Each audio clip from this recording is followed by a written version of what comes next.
Thanks to everybody for joining, those who could make it. Maybe you want to do the roll call? Yes. Committee Member Ruiz? Great to press your mic. Here. Perfect. Oh wow. Committee Member Simon is absent. Committee Member Sampath? Oh, wait, someone's coming. Oh. Here. Oh, there he is.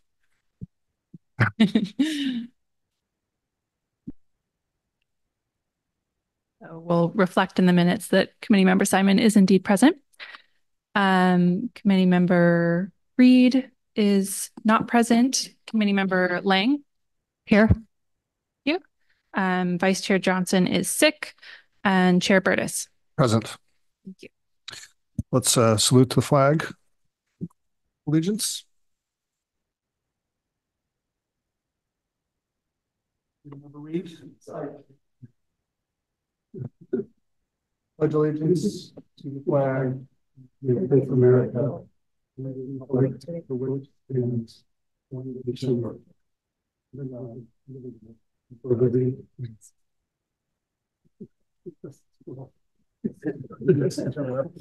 Sorry.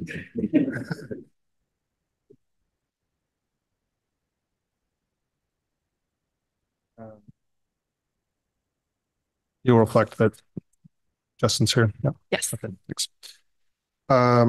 Very good. We'll start with open time for public comment regarding non-agenda items. Do we have any of the public here who'd like to comment?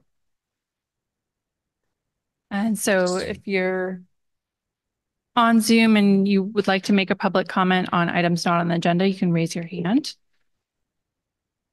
And not seeing any public commenters, I wanted to take this opportunity to introduce our new youth committee members. So in September, Council appointed a youth committee member and an alternate.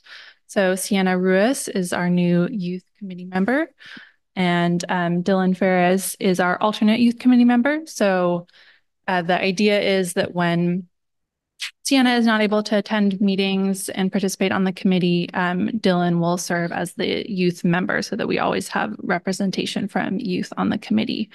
And I'll turn it over to the members to introduce themselves. Sienna, do you want to start? Hi, I'm Sienna. I'm 16 and I'm a junior at Redwood High School. I play on the varsity tennis team and I'm a member of the Environmental Action Club.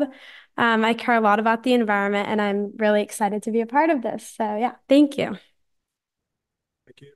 Excited to have you here. Dylan?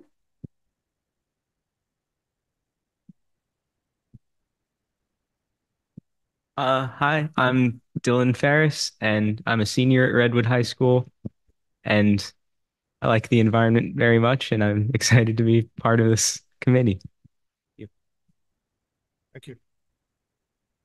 Yeah, and we're excited to have both of you. So thank you for your interest in serving on the committee. Great. Thank you very much. We'll move on to approval of the minutes from the last meeting, which was actually in August 21st, 2024. Draft minutes were in the packet. Do we have any comments on the minutes? Seeing no comments, would someone like to move to approve them? Anyone? Hello? And a second? Second. We'll vote then. All in favor of approving the minutes, say aye. Aye. Any opposed? No. Minutes are approved. And Sienna, did you want to abstain from approval, just for the record? Yeah. Right, one abstention. Thank you. Great. Then moving on to general business, we have a presentation on the countywide electrification roadmap. Christina Rourke is sick, so we have Dana, and I'm sorry, I don't know your last name, but Dana Armanino. Very good. Will present. So over to you. Thank you for joining us. Yes, and thank you, Dana. Dana is the planning manager for the county sustainability team. And as you noted, she's taking over from Christina Rourke today, but I believe Christine is on the Zoom as well. So thank you, Dana. Sure. Thank you. Can you guys hear me? Good afternoon. I am Dana Armanino. I'm the Sustainability Planning Manager for the County of Marin and a member of the Marin Climate and Energy Partnership, as is Phoebe. Thank you for having me here today to discuss the recently released countywide building electrification roadmap. The County of Marin was the lead agency for development of the roadmap, and a steering committee comprised of Marin Climate and Energy Partnership members, including Phoebe, were very active in its development and the community engagement and outreach. There were several reasons that led to the need for a countywide electrification plan. The primary impetus came from a 2022 Marin Civil Grand Jury report, which, among other recommendations, called for the development and coordinated implementation of a countywide building electrification plan. Most of the Marin jurisdictions, including Corte Madera, agreed with this recommendation in their responses to the report. Additionally, there are great co-benefits with replacing gas-burning appliances with electrified units. Gas-burning appliances in the home can release pollutants harmful to health, including unburned methane, nitrogen dioxide, carbon monoxide, and formaldehyde. Electrification of buildings can also lead to improved resiliency, as studies have shown that after a major earthquake, the electrical grid can be returned to service in days and weeks, while the gas infrastructure could take weeks or months to come back online. In addition to the grand jury recommendation and these co-benefits, we wanted to, develop the roadmap because we wanted to develop this coordinated path forward towards electrification, as there are local, regional, and state mandates to shift to zero emissions building appliances and systems. So starting with the local mandates, this chart is showing countywide emissions by sector over time, with the state's target of 40% below 1990 levels shown as the dashed red line. The orange and green bars at the top show our greenhouse gas emissions from powering our buildings. The orange bar is emissions from burning of natural gas in buildings, and the red bar is from electricity use in buildings. Collectively, these two bars make up 31% of our countywide greenhouse gas emissions. Specifically in Corte Madera, it makes up 25% of emissions, so very similar. But while the emissions from electricity usage have gotten noticeably smaller over time with the launch of MCE and the deployment of more local and grid scale solar and renewable energy, the orange bar showing that natural gas emissions is now making up a much larger portion of our emissions from the building sector. In 2022, 85% of the emissions from our buildings came from the burning of natural gas in appliances and equipment. In short, if we are going to make our state climate goals, let alone any kind of zero emission goals, we need to start addressing gas burning equipment. Therefore, Corte Madera and all of the Marin jurisdictions have decarbonization and electrification measures in their climate action plans. Looking at the region and the state, there are also rules either already adopted or in development that will direct building owners to shift to electrified appliances. From 2027 to 2031, the Bay Area Air Quality Management District will begin phasing out gas, space, and water heating appliances from being sold or installed in homes and commercial spaces. These rules are focused on the sale and installation of zero nitrogen oxide, also known as NOx appliances. The rules don't force homeowners to electrify before they're ready to replace their appliances, and they don't include equipment like gas stoves and gas fireplace inserts. In addition to the Air District's phased approach, the California Air Resources Board is also developing regulations on zero emissions space and water heaters. They're currently looking at a timeline of 2030, but they're also considering how best to align with these regional air board rules like our local air district rules. But stepping back from the details of exactly which rule will impact us in which year, I think the bigger picture is that there are major levers in development that are going to transform the heating, cooling, and water heating industries. These levers are going to have a much bigger impact than anything we individually at the local government level could do. What we need to do is figure out how best to aid that market transformation. How do we remove friction and barriers in the process of acquiring and installing this equipment? How do we support our residents and our contractors through the transition? And how do we grow the transformation so it isn't just focused on these two specific appliance changeouts? Our goal with developing the roadmap was to figure all of that out. Over the course of approximately 16 months, the Marin County Sustainability Team staff and the Electrification Roadmap Steering Committee, made up of city and town representatives and staff from MCE, actively engaged with each other and the community to bring the roadmap together. There were 3 in-person workshops with stakeholders, including community-based organizations representing disadvantaged communities, renters, housing developers, seniors, and environmental groups. The workshops also included the building community members, government staff, appointed climate commissioners, realtors, and regional and public agencies like the utilities. Stakeholder members volunteered extensive hours to the project to learn, listen, share resources, and work together to develop key components of the roadmap. And I want to stress how thoughtful and open all of the stakeholders were. They really bought into the process and of trying to develop a roadmap that was workable for everyone. Collaboration was key to this process. Ultimately, this engagement process resulted in the electrification roadmap that includes 10 key actions. Create a central hub for easy access to electrification information and resources. Implement advanced green building and electrification codes. Implement permit streamlining and incentives. Provide low-cost financing programs. Develop the green building and energy electrification workforce pipeline. Work with PG&E to improve infrastructure planning and grid interconnections. Implement actions in partnership with community-based organizations. Implement the Marin countywide EV acceleration strategy. Implement a time of listing energy assessment policy. Pilot a neighborhood scale electrification and gas infrastructure decommissioning process. Transitioning to an all-electric future is a long-term endeavor that requires advanced planning and thoughtful implementation.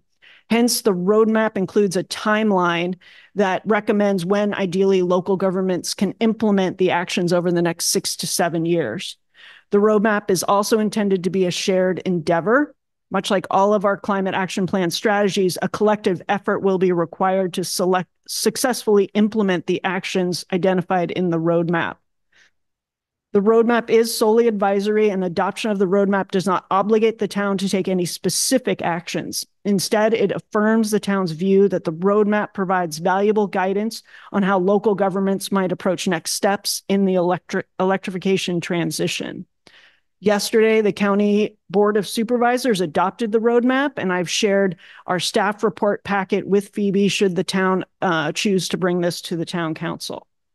And I'm happy to get into any details about the various actions and happy to answer any questions you might have. I will note, however, that I'm filling in for Christine and also Brian Reyes from my team who led the effort, but I will do the best I can. Thank you. Thank you very much for the presentation. We have an opportunity here for committee members to ask questions, not comment at this point, but just questions if you like, and then we'll open it up to the public. Okay.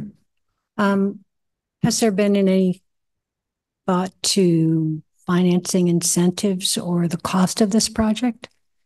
Well, the county currently has, I can actually, if I can, I have one extra slide I kept in here that kind of highlights actions that we have taken to date to start to address some of the 10 actions identified in the plan. So here's our progress to date. In June, the County Board of Supervisors allocated an additional $250,000 to the Electrify Marin rebate program. It is open to all residents in Marin County, not just in the unincorporated. We have had many Corte Madera residents take advantage of it. It provides a direct incentive to homeowners who replace a gas appliance with a high efficiency electric unit. It can be stacked with other incentives from the state and with the federal tax credit. We hope to continue that. It was refunded. It was always intended to be a gap filler. So as more state incentives come online, we are looking to maybe shift the incentives to look towards panel optimization and other areas where we could support the transition. We have in August, the county released or did a major update to our website. The image on that screen is our new dashboard for the Electrify Marin website. It's going to act as that online resource hub, and we're hoping that the town can perhaps point to it. We know that people learn in different ways. Some people just want the information on a website. So we've got a page that really gets into the weedy details where they can find the information themselves. But then we know people would prefer to pick up the phone and work with maybe a concierge. So we have a list of all the available concierge services that we're aware of. We also have links to Rewiring America's online app where you kind of build a virtual version of your house and create a plan. So we're trying to curate all of that information. And then we also link to MCE's Incentive Finder, and we'll be constantly trying to improve it as more information becomes available. We will be starting in partnership with Phoebe and the other Marin Climate and Energy Partnership staff. We'll be starting on a new update for the Green Building Code, which hopefully will include electrification measures. That should be starting next month, and hopefully they'll be able to have something to bring back to your council next November. All cities must adopt the new building code so that it goes into effect January 1, 2026. So this next year will be focused on developing that. We are working with the Bay Area Regional Energy Network, BayREN, to try and identify ways to streamline permits. And so we were working with Phoebe and BayREN, trying to always have that consistency. Contractors want consistency when pulling permits in different jurisdictions. So we're trying to identify those friction points in different cities and hopefully develop tools that will help remove it. The county hosted an electrification career fair for that workforce part of it. We held the career fair in September. We hope it's just the first one. Try and connect job seekers with opportunities and trades programs and contractors that might be seeking additional staff. And then we have the voluntary home energy score, which is available now, and there's rebates from BayREN to help incentivize that. And there are state low interest financing programs already available. It's called Go Green Financing. Again, on that resource hub, we're going to really try and connect people to that existing finance source. Your town and many of the Marin jurisdictions did authorize PACE, property assessed clean energy. That is still available if people want to use that for their electrification projects. So there are financing tools already available. We really want to promote them and connect them. If we identify that there's financing gaps and there's not a product already out there, then we can start to think about maybe that's something we do need to develop. But we don't want to duplicate efforts if there is a product already out there. And then finally, bringing a lot of this together, the Marin Green Home Tour will be on October 24th, and we've been promoting that. We have over 400 registrations so far. We hope to get a few more before the actual event happens.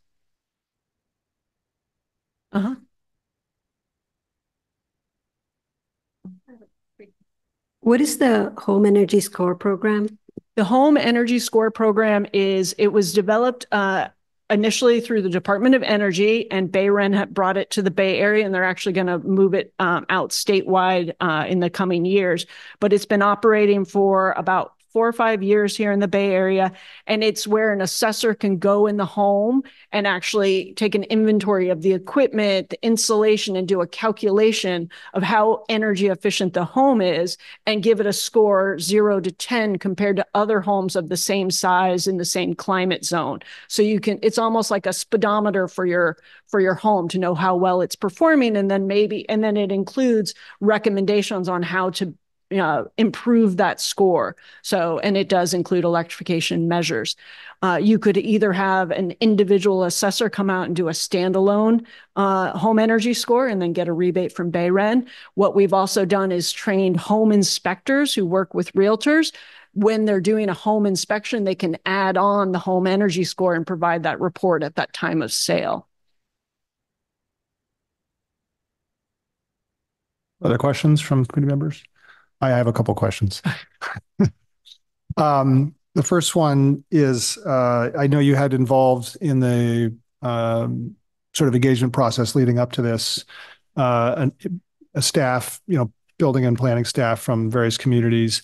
Regarding the recommendation around relaxing permit requirements and potentially giving discounts on permits, did you get a sense of the openness of the sort of community planning staffs to doing that, or was this just a recommendation from the So authors? there's kind of two pieces to it. The permit holiday or the reducing of fees, there was concern with that because our county building staff and most of the cities, I would guess yours as well, they are cost covered through their permit fees. So the concern was you reduce the fees, and so you have a budget gap, and you're making it more attractive, so you're going to get more permit requests, so you're going to need more staff. And so they were very concerned about that, like how would they fill that budget gap?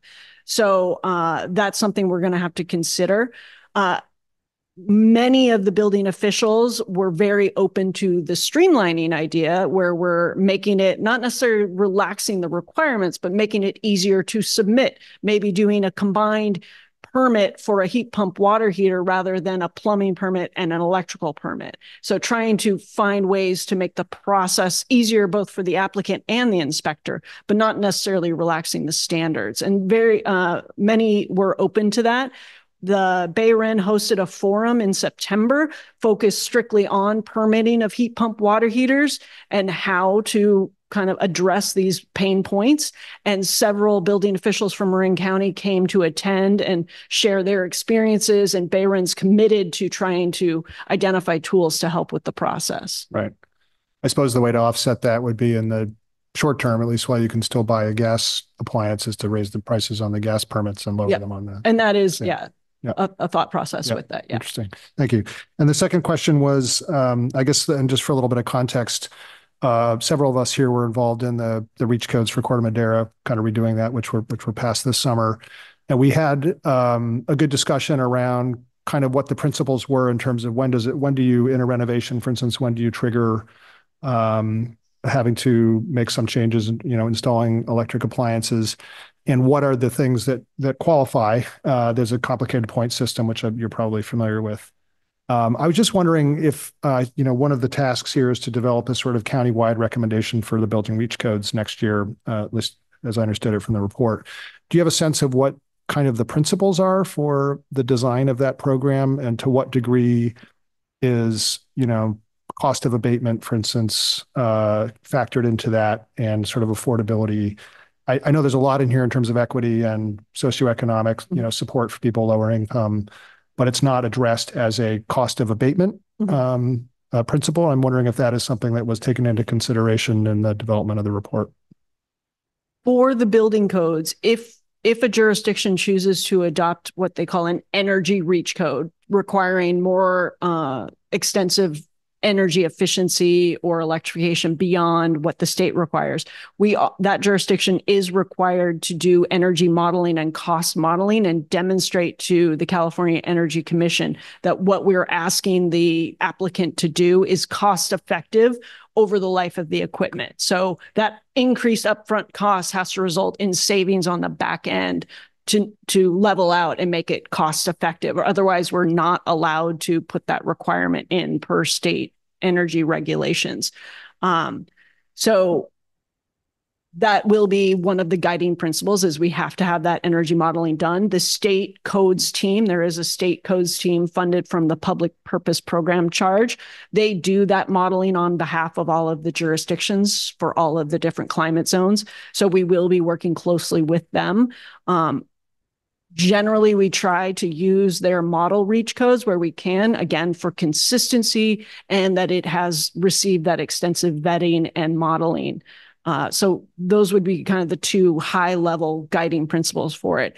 Locally guiding principles are, is it enforceable? Is it accessible and understandable to the applicants? And we will definitely be looking into that as well. Just a follow-up question. When you say cost effective, how does that define? Is it just you save money over the lifetime of the appliance, but it's not relative to other investments that you could make that might have a bigger bang for the buck? It is, I'd have to delve into the modeling a little bit more, but my understanding of it is the upfront cost for that piece of equipment and then the savings over the life of that piece of equipment. Does it does the savings cover the upfront cost?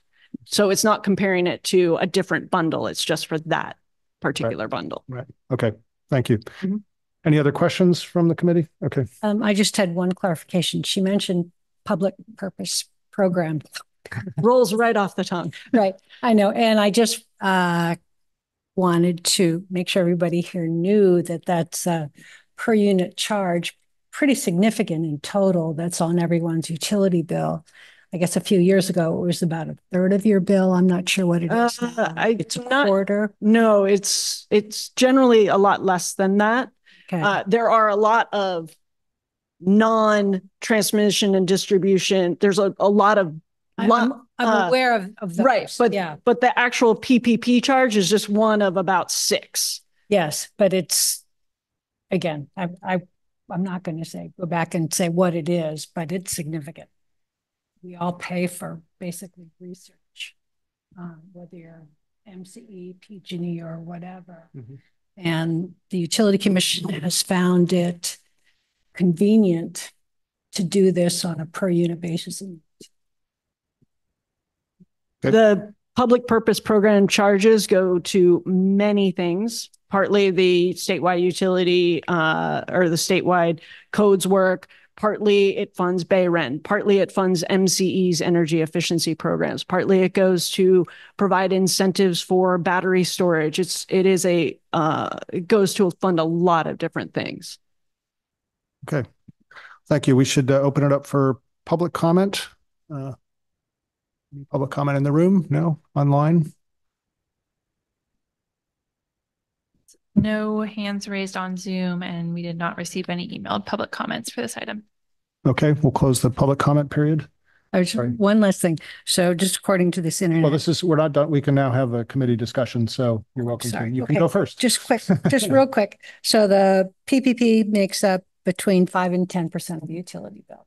Okay. So I stand corrected that it's not. To fund these sorts of activities, essentially. All kinds of things. But again, But I always recommend take advantage of these energy efficiency programs, take advantage of the state codes. It's your money, so get it back. Absolutely. Yeah. So this is a informational item. We don't necessarily have a discussion on it, but I did want to note that at the next meeting in November, we will be discussing the 2025 Climate Action Work Plan, and that's an opportunity to identify some of the actions in the building electrification plan that the town would like to move forward in the next year. So that's a opportunity for further discussion on this as well. Okay. Thank you very much. Appreciate your filling in. Quick question. Thank you for the wonderful presentation. For the lay person or a resident here in Corte Madera using a gas stove top versus a electric stove top, which costs more? To operate? To operate. What's consuming in terms of the cost per energy unit? Mm-hmm. Is it more cost effective to use an electric stovetop? I honestly haven't run that analysis since we launched Electrify Marin in 2019, and with the changes in rates, I'm not quite sure. It was very similar in 2019.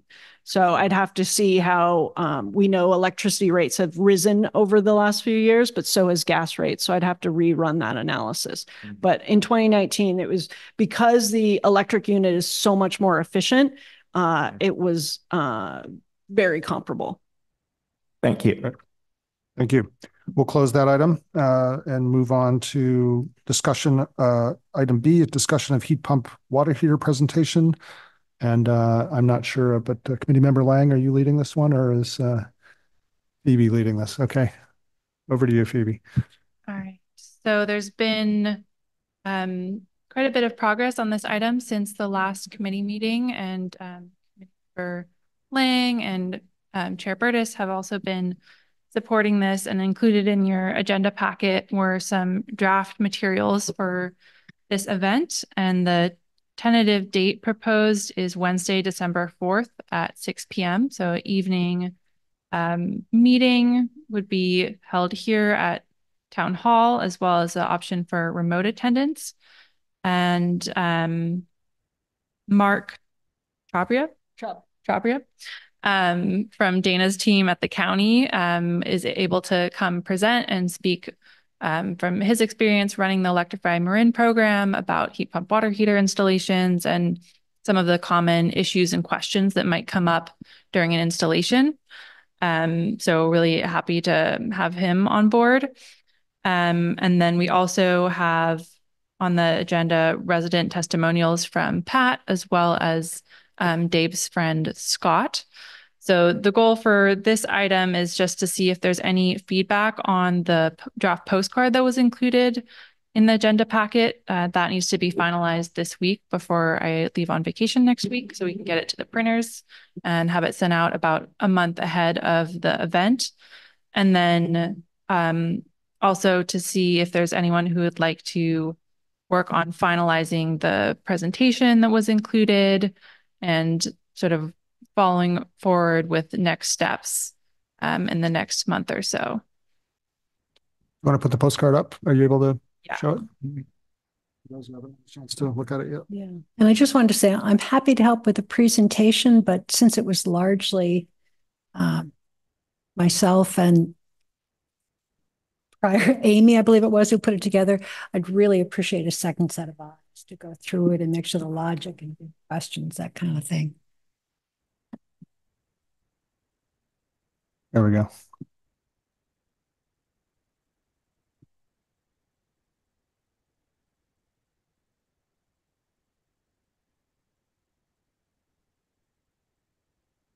So this is the front page of the postcard. It's based off of the postcard that the committee sent out in July, August, this summer. Mm-hmm. And then the back page, and it's still linking to that same heat pump water heater page on the town website. We'd add the information about the event at the top, so it's really visible when folks go to that site. Any feedback on the postcard design? I like the picture. I do have a question. I've talked to a lot of my community about the advantages of heat pumps, and everybody gets excited until they research the cost of heat pumps. And is there suggestions on, it seems like there's a $2,000 federal tax credit. It would be really nice to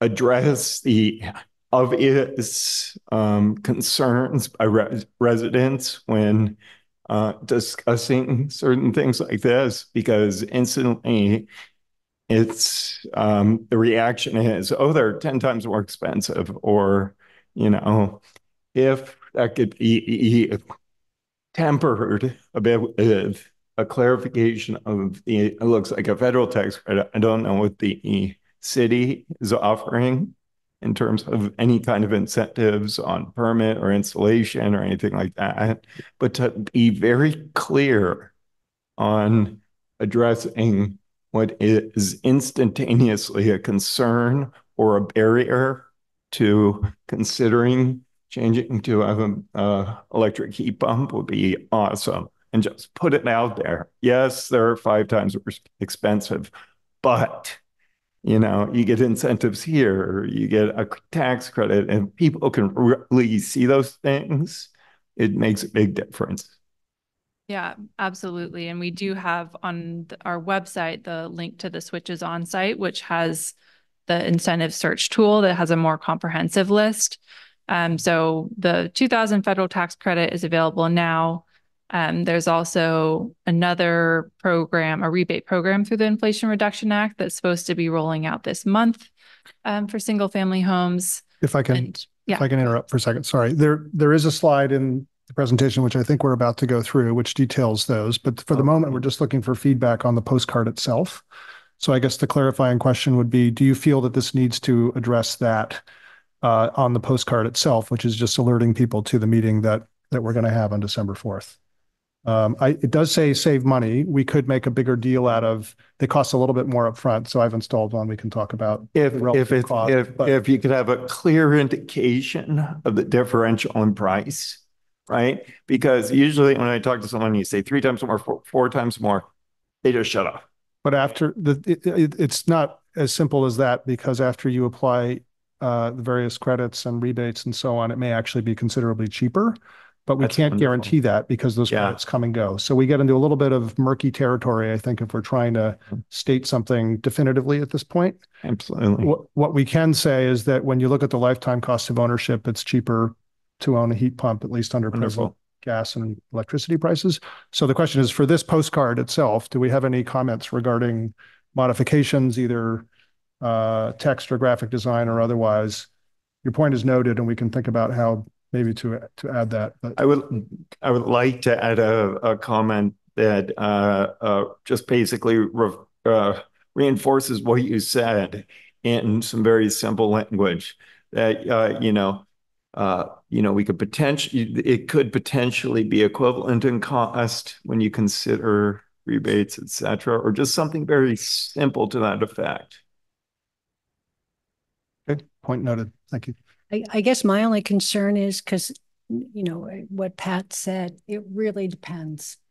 It depends on what the incentives are available. It depends on what kind of each one of these applying, your replacement, what you're considering, the size of your tank, et cetera. I think my preference is to highlight the incentives and address it at the meeting.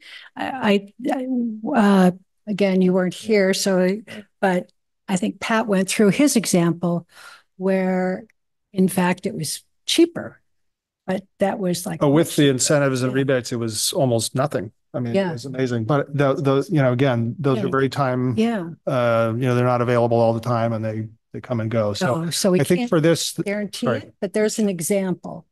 So, and you can vary things to change the cost. So I think rather than going out on a limb, we can address it by saying, here's one example where it was almost nothing. You may experience something differently. Here are ways to, address the issue.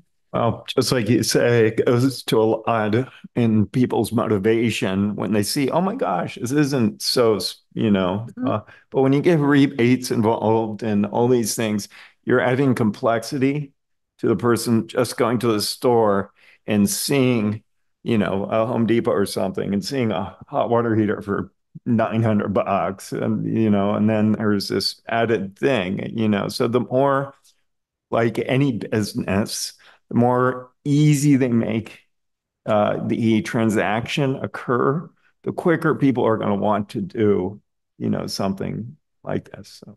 Well, I think hopefully the two cases you can point to, the ease of getting your rebates, et cetera.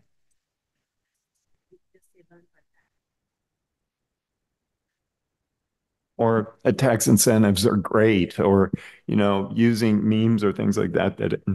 As the second bullet point, I think addresses that. Significant incentives are available for heat pump water heaters, including a $2,000 federal tax credit. So we couldn't list them all on the postcard. That was kind of the discussion. The thing the postcard doesn't do. Can you turn your mic?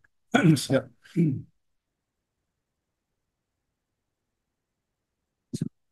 The thing the postcard doesn't do is address the immediacy of my water heater is broken. I've got to deal with it.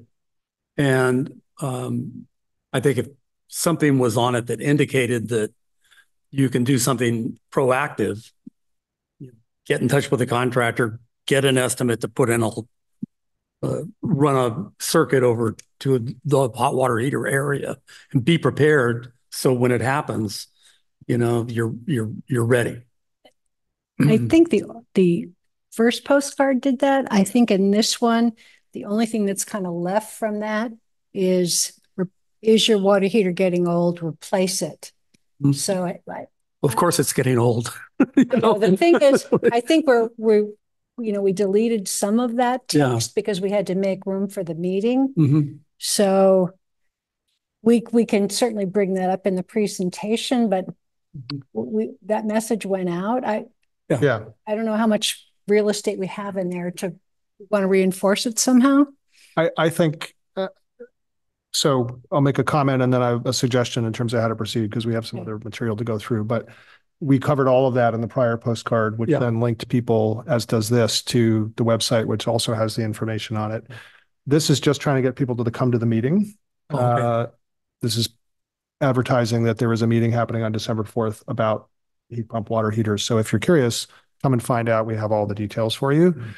In light of that, on retrospect, and I did help with this, so this is sort of, again, like the third time I've seen this, but it strikes me that we should put the Wednesday, December 4th at 6 p.m. in much bigger font and make that the centerpiece of the postcard, not some of the other text we have. I think the "Is your water heater getting old" is still good because it's, oh yeah, it is actually. I do have to deal with this sooner or later.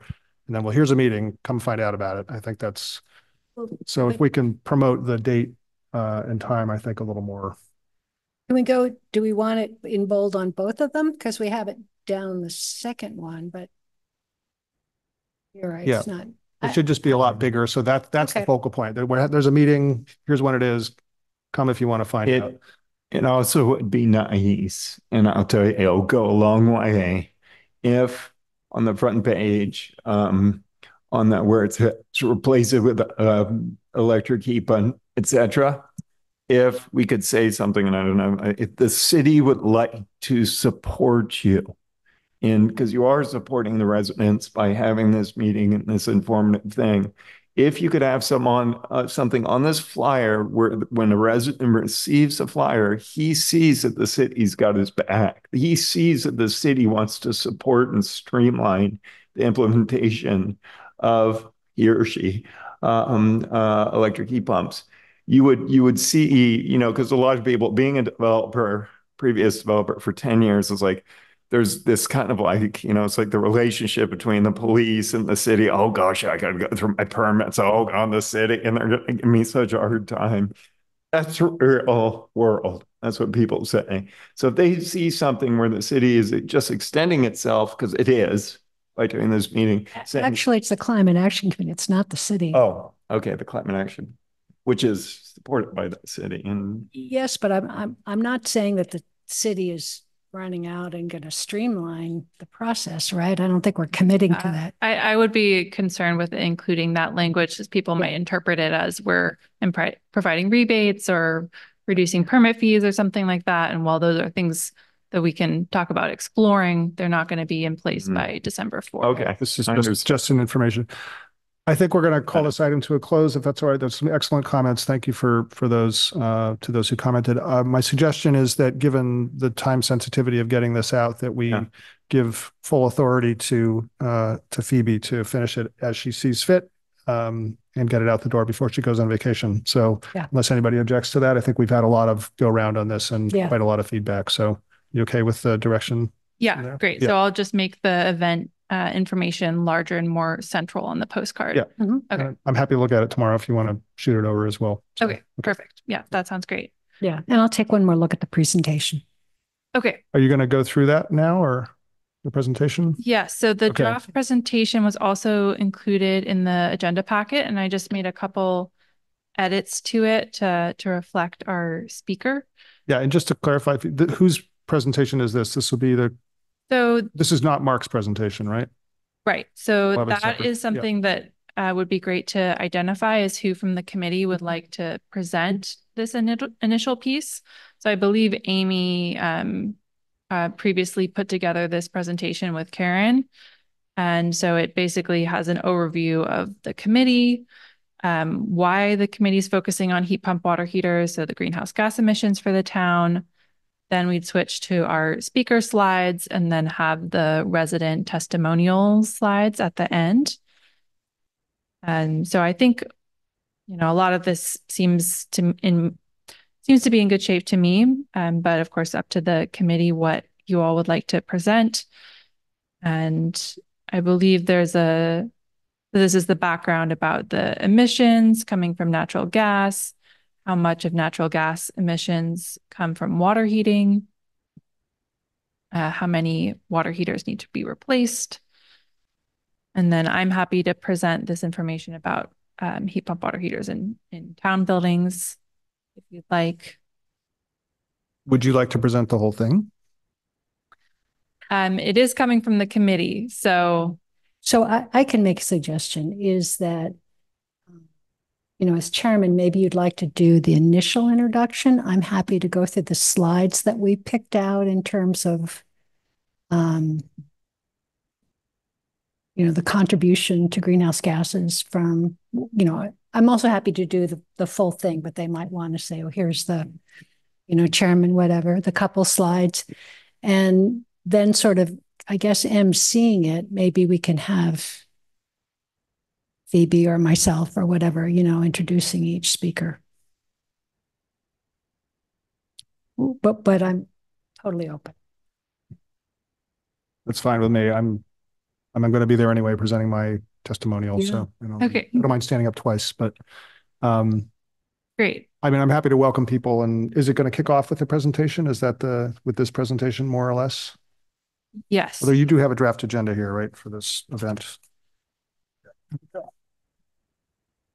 Yes. Yeah. So I'm happy to do the welcome and the beginning of the presentation, and then hand it off I'll have to go through and figure out.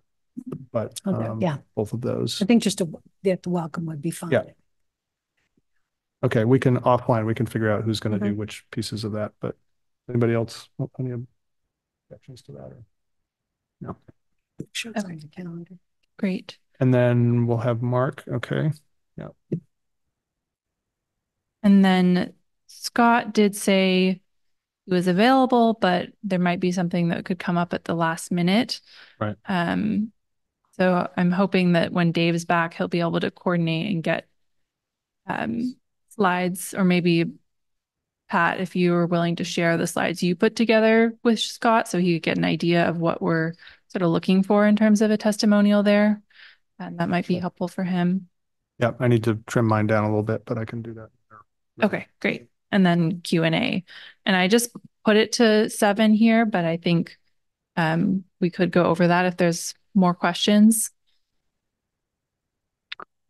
So Mark will be able to address questions around, for instance, the cost, as committee member Reed was asking about, and rebates and all that stuff. Okay. So, and he also knows the sort of more technical ins and outs, or yes.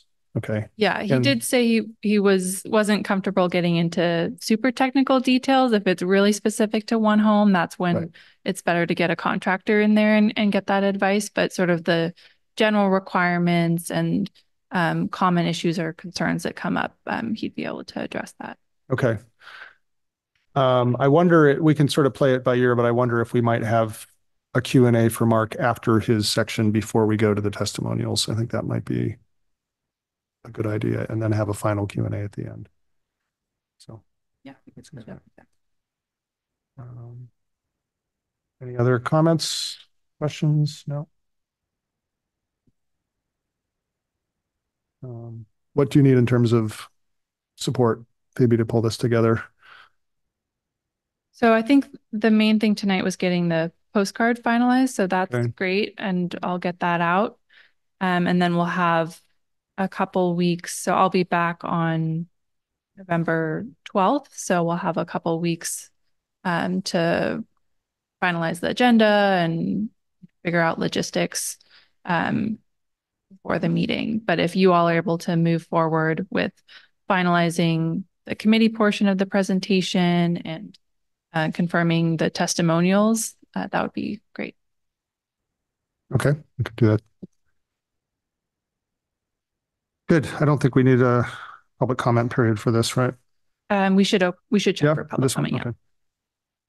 In that case, are there any public comments? Not seeing any hands raised on Zoom, and we did not receive any email public. Okay. In that case, we'll close the public comment period. Move on to the next agenda item, which is item C, discussion and possible action by the chair to appoint committee members to serve as liaison to the Marin CAS Climate and Sustainability Collaborative and to attend regional gathering of sustainability climate committees. I think you're going to take the lead on this one, right? Yes. So as discussed in the staff report that was included in the agenda packet, there's sort of two parts to this item. So one is just checking in on our appointments for the Marin Climate and Sustainability Collaborative Group, which I believe Phil has been attending those meetings and Karen was the alternate. So there's not necessarily a need for changing that if you all are happy with those positions and the committee wants to maintain those appointments. It's just an opportunity to check in on that since we first appointed you all I in enjoy the October of meeting. last year. Dana's always there. Never seen you in person, but here you are. I have been very delinquent, so if someone would like to be an alternate, that would probably be better. Yeah, somehow they just don't seem to be convenient. Okay, so we're looking for another volunteer, basically, as a alternate. And these meetings are on Zoom the third Thursday of every month from 3 to 4. Anybody interested? Not seeing a lot of enthusiasm here. If no one's interested, I'll continue. You can just let me know when you can. Okay. I think I've made every meeting. I might have missed one. Perfect. Okay, so we'll keep those representatives the same. And then the second part of this item is a meeting that's being put together by the City of Novato Sustainability Commission to bring together the committees and commissions across Marin that are working on climate and sustainability topics. So they are looking to have a 2-hour meeting in early November, either Thursday, November 7th at 6 p.m. or Saturday, November 9th at 10 p.m. in San Rafael. And the committee may select up to 3 members to attend the regional gathering, no more than 3 for Brown Act reasons. So are there any committee members who are interested and available to attend that meeting and share information with other committees about what you all are working on? So can you give me the dates one more time? Yes, so that's Thursday, November 7th. That's the evening option, 6 p.m. or Saturday, November 9th at 10 a.m.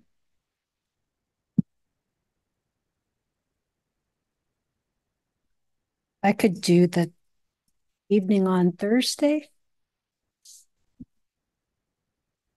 And so do we know? Okay, so it's evening on the 5th. I don't know the time. So evening on the 7th. Yeah, November 7th at 6 p.m. or November 9th. Okay, so 7th at 10 a.m. Okay. 7th, I could attend the evening meeting. 6, right? Yes. Okay. And Phoebe, what's a meeting regarding? Sorry, I didn't hear. Yeah, so they're working, Novato is working on updating their climate action plan right now. And so their sustainability commission is looking to hear from and learn from other commissions on how implementing the climate action plan is going, what your initiatives are, what's worked well, what hasn't, and what sort of next steps are.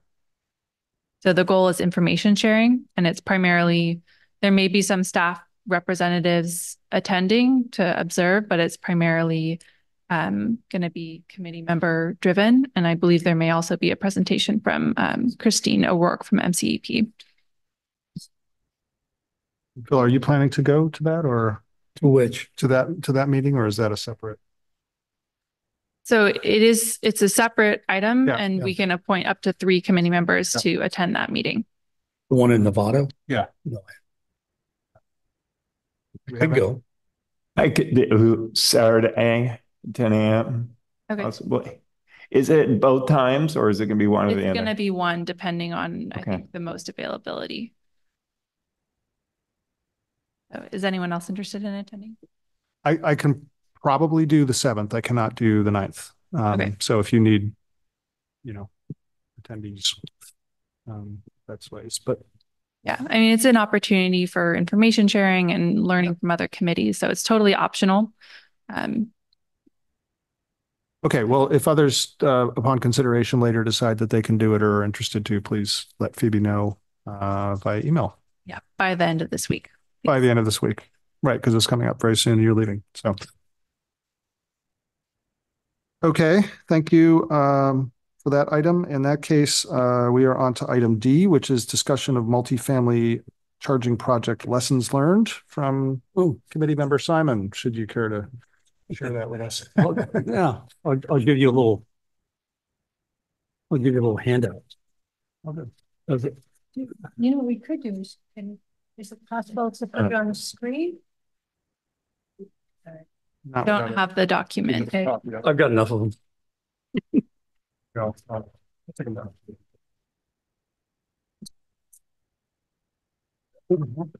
I think there's one for everybody. I don't have one, but Yeah, we could share. we can share. Yeah.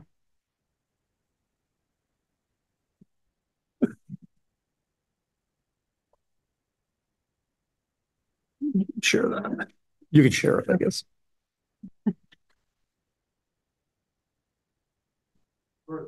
So we decided to do a project on an apartment building we have in Greenbrae, and it's an 8-unit apartment.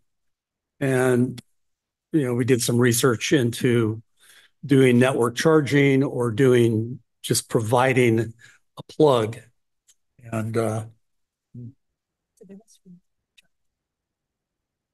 well, if a tenant has a parking space, then you can put a plug there and they can plug their car into it with their plug.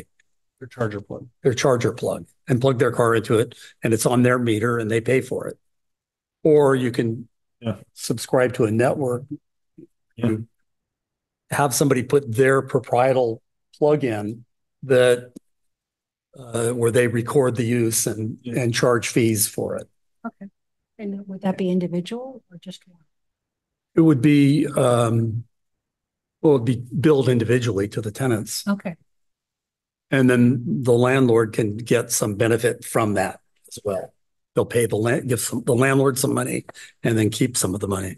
So basically what we have is 2 buildings with parking underneath the buildings, and each building has a sub panel with meters for the individual tenants.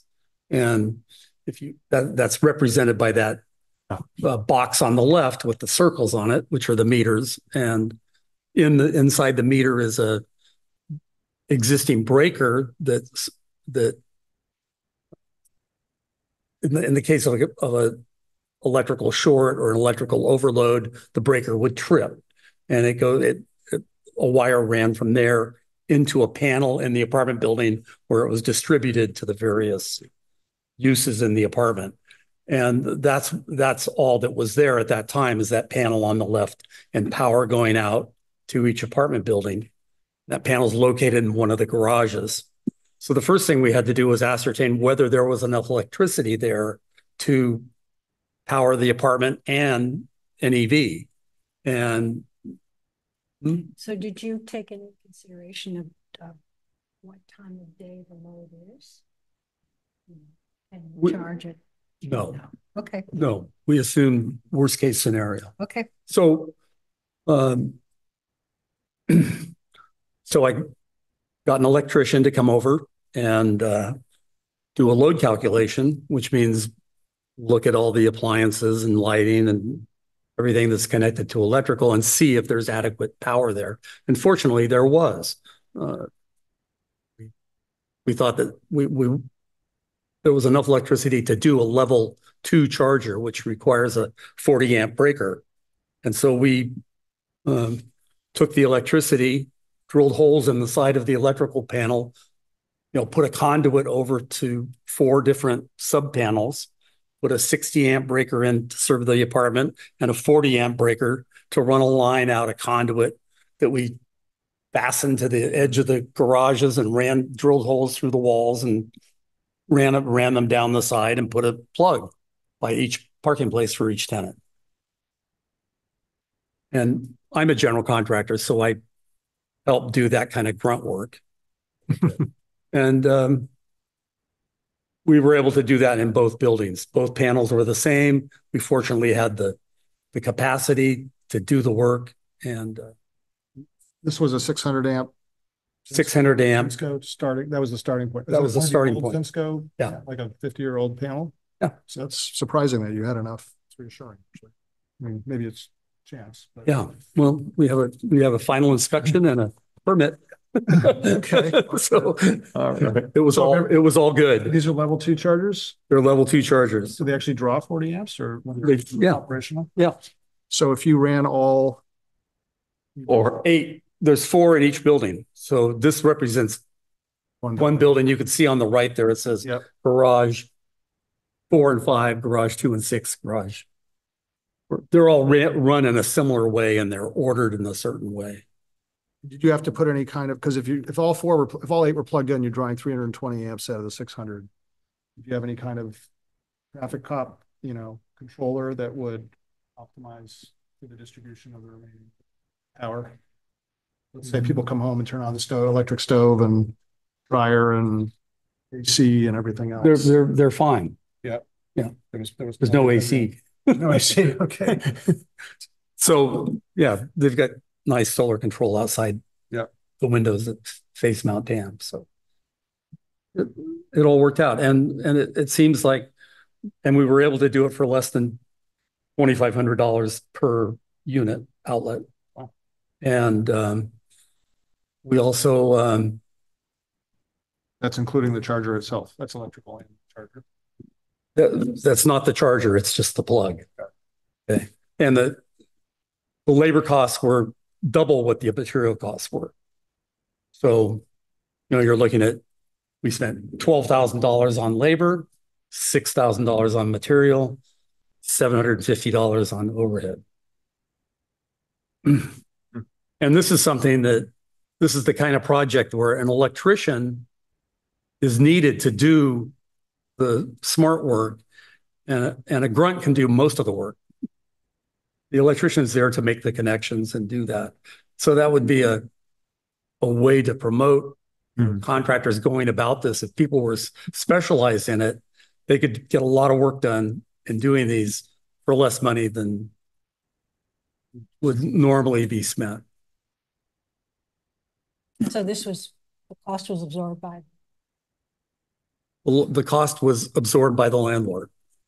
So from there, you have 2 choices. You can go with network charging, where you can get an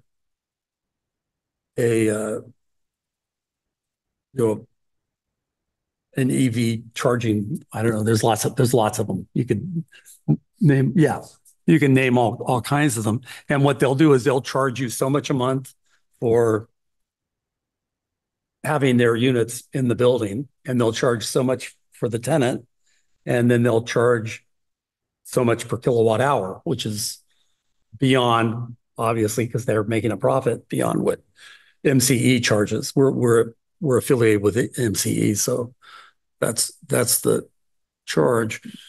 And we are not eligible for rebates because we're not doing network charging. So MCE won't give us a rebate. The reasoning behind that is that they and I don't understand it, but this is the reason, is that they haven't rebated them, because if they network them, then that allows those devices, is what they say, to participate in market programs and share usage information, which I don't know how that reduces greenhouse gases. Yeah. Good point. What do they mean by networked within your build? Like if you have the 2 buildings? If I hired a person to do network chart, to put their proprietary unit on, take my plug off and put their unit on there, and then they'd have Wi-Fi, and the tenant would have an amp and an application on their phone, and they would charge them $1 to plug in their car, and then so much a kilowatt hour to do that, and send them the bill and send the landlord some money. I think I can address that a little bit. Now, the other way to look at it is, just raise everybody's rent by $50. And, that would pay if that was if the goal was to, not be out $20,000 or whatever to do that, then you could just raise the rents. None of my tenants have EVs.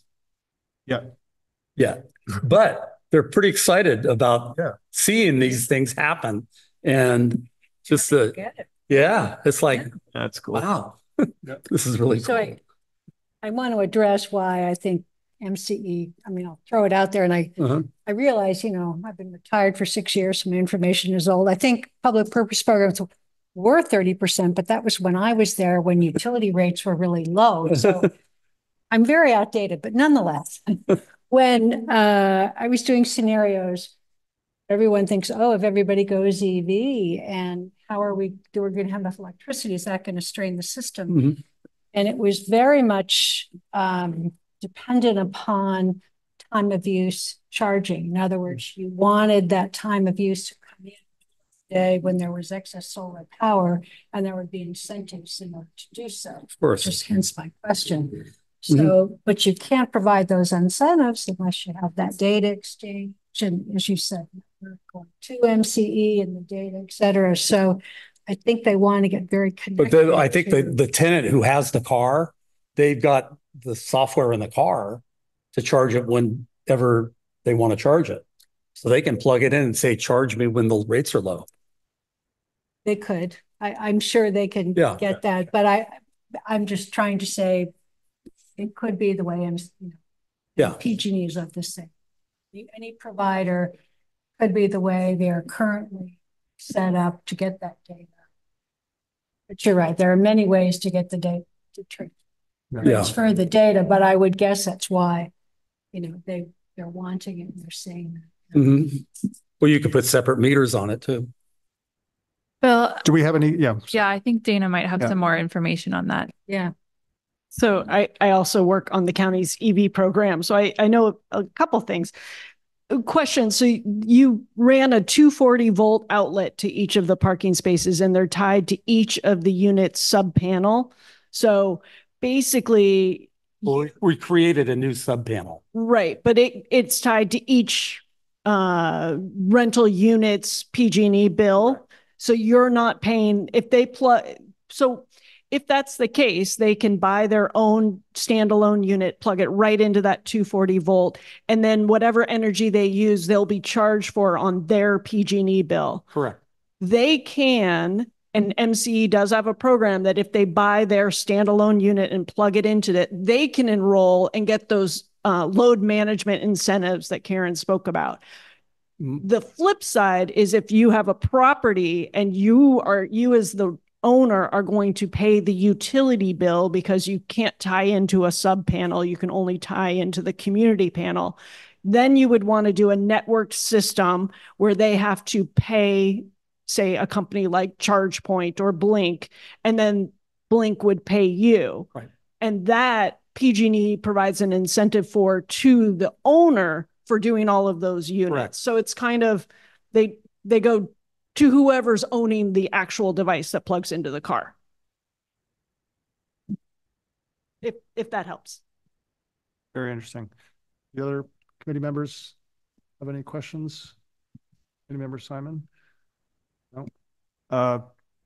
Very interesting. So I just to maybe recap kind of what I was kind of the takeaways that I had from that, and maybe just for context, for those who are new to the committee, this is a topic that we've been discussing for a while as one of the hardest problems to solve probably in the transportation electrification side of things is how do you get chargers into multi-tenant residential buildings?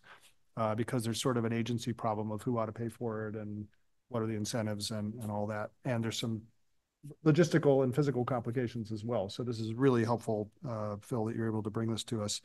I guess what I was hearing was first, I was surprised that there was enough power in this old Zinsco panel. Sometimes that's not the case, but it's easy for a landlord to figure that out. I mean, be happy to go over it. You spend 15 minutes. I mean, it took us 15 minutes to figure out this is all good. Right. Second thing was that labor was 2/3 of the cost, as you pointed out. So there's probably opportunities for efficiencies there. Third was that you were able to do it, if I understood, for less than $2,500 per unit/parking spot, not counting the charger itself, right? So this is just the enabling. Yeah. Then the tenant, if they decide they want to do it, they would step up and go buy whatever, right? Is that, did I They understand go that buy correctly? the unit that goes from their car to the plug, the Okay. NEMA 414 plug or whatever. Yep. And then it sounds like there's a fairly complicated, in terms of the potential for rebates and incentives. It's not simple, and perhaps there's an opportunity for education to landlords to help them understand if you do it this way, there's some money available to help support it, or to tenants as well. So maybe as we think about Phoebe, we're going to next month, we're going to talk about our climate action plan for 2025, our priorities for 2025. Maybe have this as a discussion point. Is there something here that we would like to communicate with some more examples? We wouldn't just go off one data point, but are there more things some things we'd like to communicate to landlords of these multi-tenant units that can help make it a little less scary or, complicated to approach? And it might be complicated depending on the configuration and the panel they've got. Yeah. So just out of curiosity, do you intend to make this back as a shared unit? You said rent. My family has it. So you need to be two That's person. okay. That's good. Do you intend to raise the rent to reflect this? I mean, it's pretty minimal. Not specifically, not right away. No. Okay. But I'm saying that a landlord could do that. Yeah, very. And very treat good. it as an amenity. Yeah. And maybe if people got EVs. Well, in some buildings you can't. That's part of the right. That's There's true some too. buildings where you can't raise the rent, or only Right. under certain circumstances. And so this was kind of the agency problem where everybody wants it to happen, but so it's a difficult issue, but very helpful. But it would be a nominal if somebody wanted to pay for it by raising the rent. In this case, you could do it for $50 a month. Yeah. But in rent controlled units, or places where it's, you're not. Oh, that would be nothing. Yeah. Okay. I was under the impression there were certain 2% qualifications where you're not allowed to raise. That's true. More than 5% plus the cost of living or something like that. Yeah. But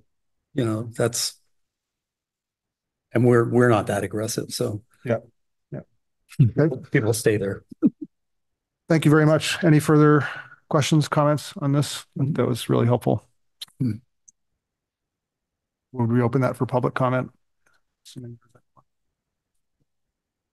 Yeah, not seeing any hands raised on Zoom or emailed public comment. Okay.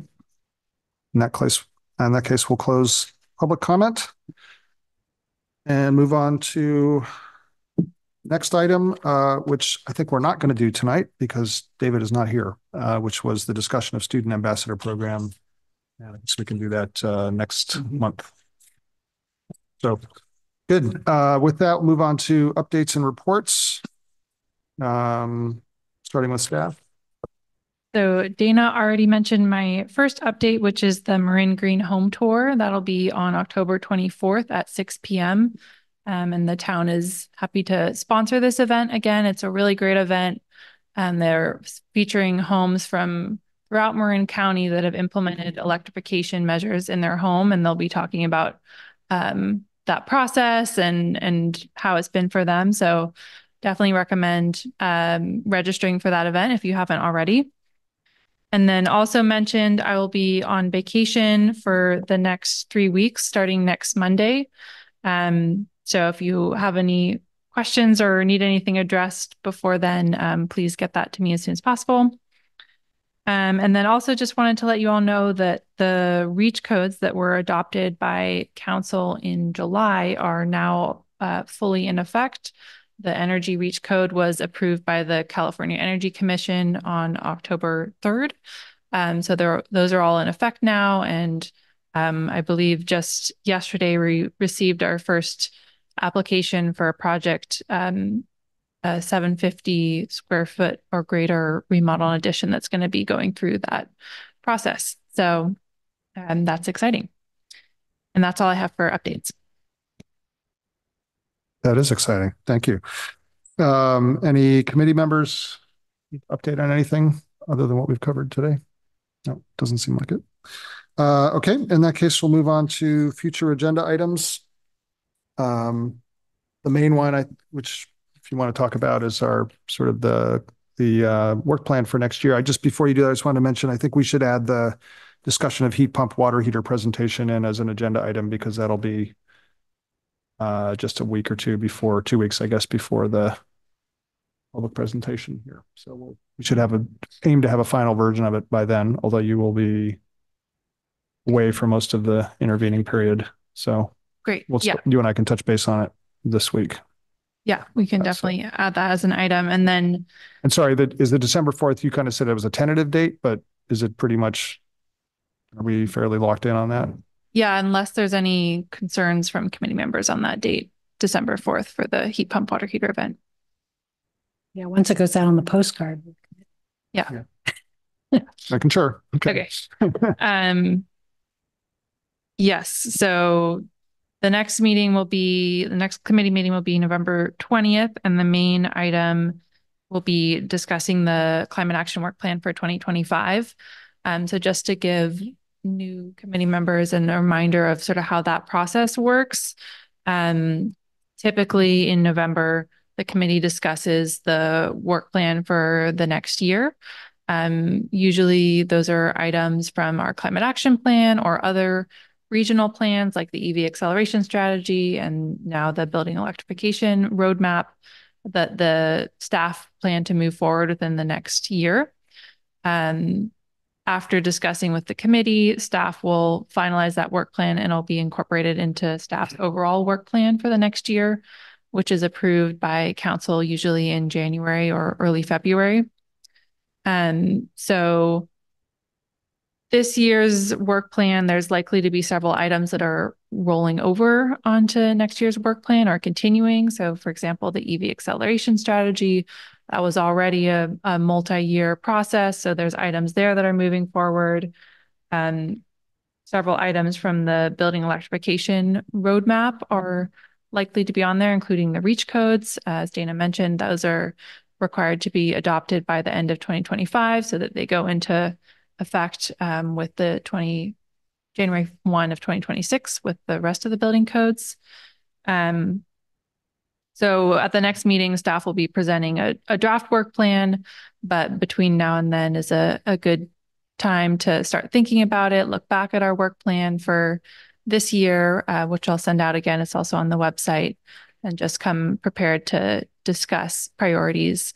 And then I think we'll likely have an outreach discussion either as part of that item or as a separate item to review the outreach that the committee's been focused on this year, and then discuss if there's any specific focus areas, maybe multifamily charging or something else that the committee would like to focus on for the next year. So Phoebe, I have a question. It appears from what I remember that we have reached our EV saturation target. Is that correct? No. No? I thought No, we are on track.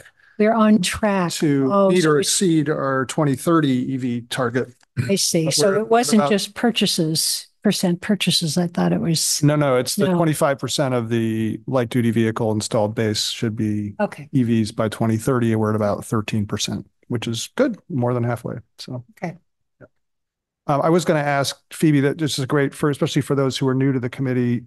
If you haven't had a chance yet, this is a good opportunity to actually read the original climate action plan, which is really good. Maybe some of you have, but and then to read last year's priority list now that you've sat through a couple of meetings and kind of get a feel for, I think, the capacity of a volunteer community, like sort of how many things we can tackle and actually get done. It's usually one or two, it seems to me, after being on the committee for a year and a half. So that's useful background, I think, for thinking about next year, what we want to prioritize. So this is really our opportunity to figure out, what do we want to work on for the next 12 months, in course, in coordination with staff and with the council. So I'd encourage everybody to try to read those before the next meeting.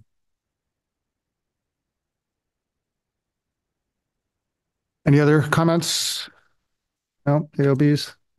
So the next meeting should, as you just conveyed, just review the previous climate action plan and can we come in with some agenda items that we would like to see potentially come in for the next year? Because I'm really interested in residential rooftop solar.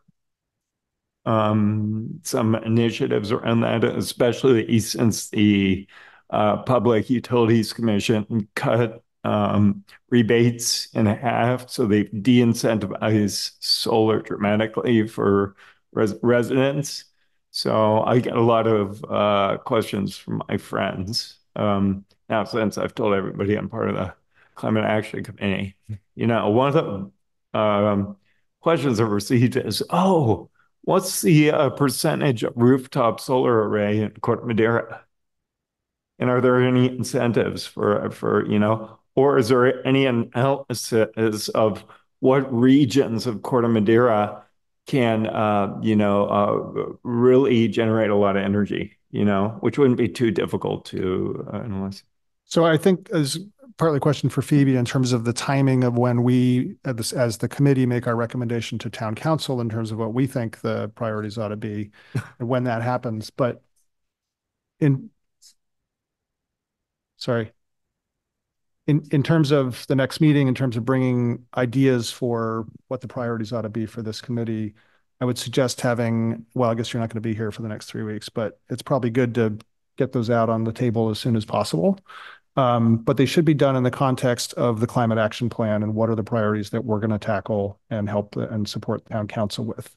So I have to go refresh my memory on what the targets were for rooftop solar and in the plan and where we are on that. But I think we decided that there were only a handful of things that were actually actionable for the committee and the town.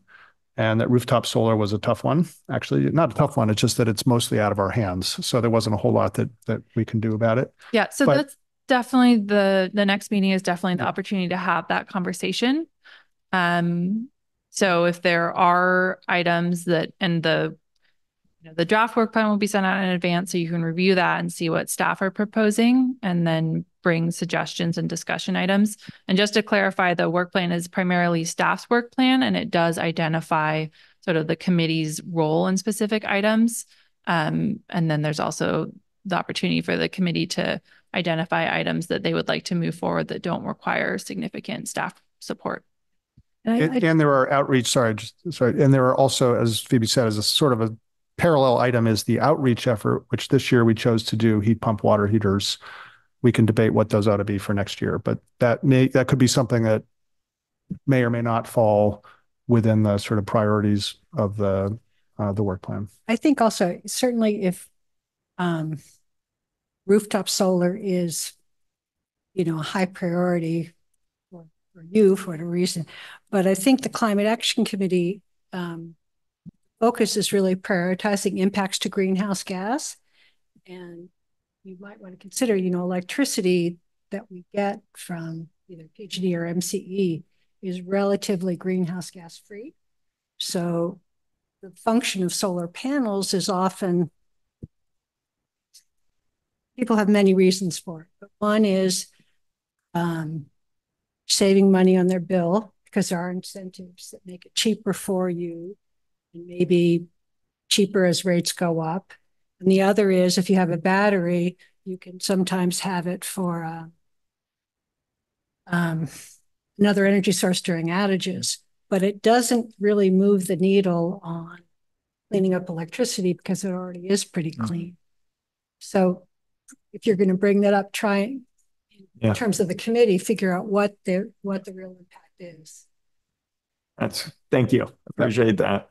But it's a good question. And so if you do have topics that you want to be discussed at the next meeting, please let Phoebe know. Any other comments, concerns? No. Oh, I guess with that, we'll adjourn the meeting.